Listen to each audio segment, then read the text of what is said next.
Depuis la page formation, vous avez la possibilité de planifier une session.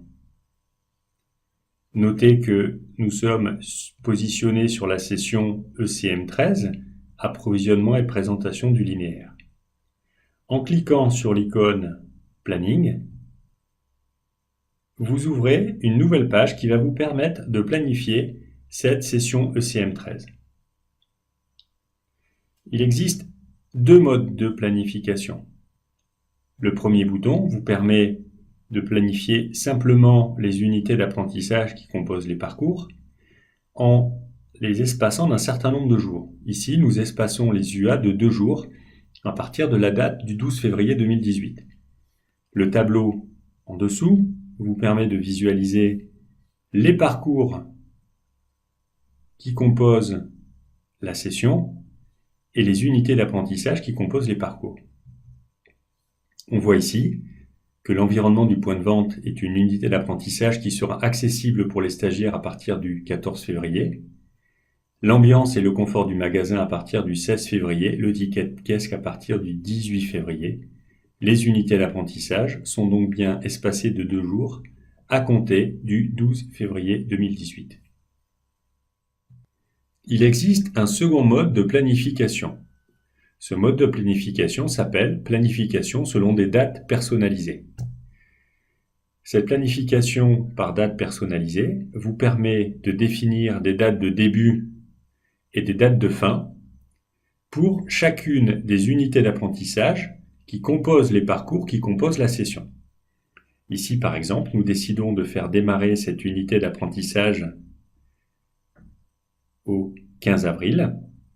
Elle sera accessible pour les apprenants jusqu'au 20 avril. On peut affiner ces périodes en rajoutant des horaires, par exemple ici le 15 avril à 9 h jusqu'au 20 avril à 18 h. Il est important dans cette planification, si vous souhaitez bloquer l'accès à ces unités d'apprentissage, de cliquer sur la case « Période bloquante ». En effet, les apprenants, en cliquant sur la case « Période bloquante », n'auront accès à cette unité d'apprentissage que du 15 avril au 20 avril. Si vous ne cliquez pas sur « Période bloquante », eh bien cette planification du 15 avril au 20 avril apparaîtra sur leur planning individualisé, mais ils pourront y accéder avant le 15 avril et après le 20 avril. Donc c'est un choix de planification de votre part. Et ensuite, vous pouvez passer à la seconde unité d'apprentissage, ici ambiance et en confort dans le magasin, en disant que cette unité d'apprentissage sera accessible à partir du 22 avril, 100 mètres d'heure de début, donc là ça sera le 22 avril à minuit 1, et une date de fin qui peut être le 24 avril. Et pensez à rajouter période bloquante si vous souhaitez que ces périodes soient bloquantes pour l'apprenant. Cette notion de date personnalisée pour la planification vous sera très utile pour organiser vos parcours blended learning et faire coexister les périodes de e-learning FWAD avec vos périodes de présentiel en salle.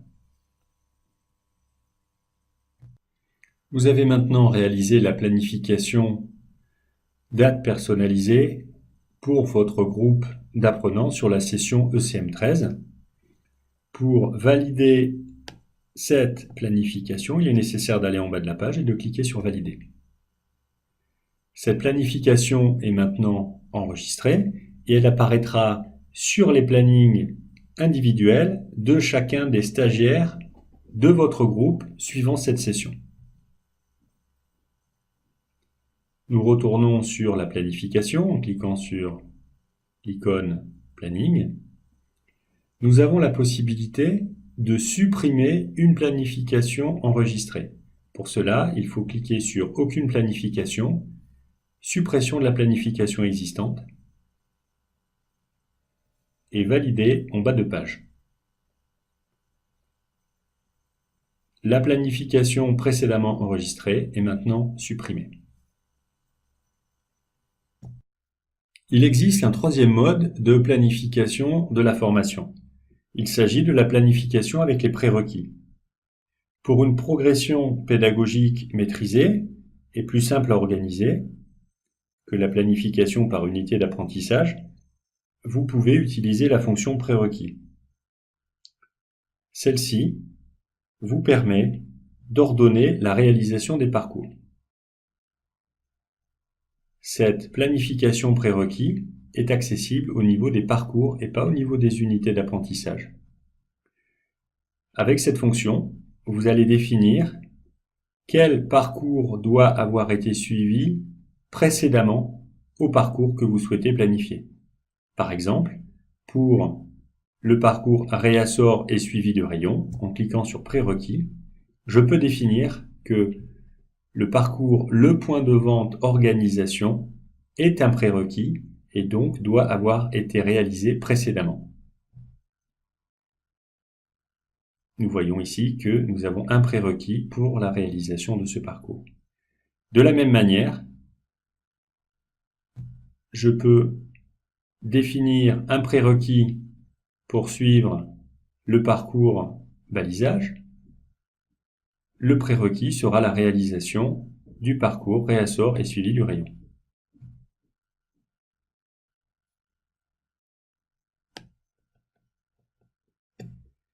Cette notion de prérequis bloquera vos apprenants qui devront suivre les unités d'apprentissage dans l'ordre dans lesquels vous les avez planifiées. Il est important de noter que, en ayant organisé vos formations par prérequis, celles-ci n'apparaîtront pas sur le planning des apprenants.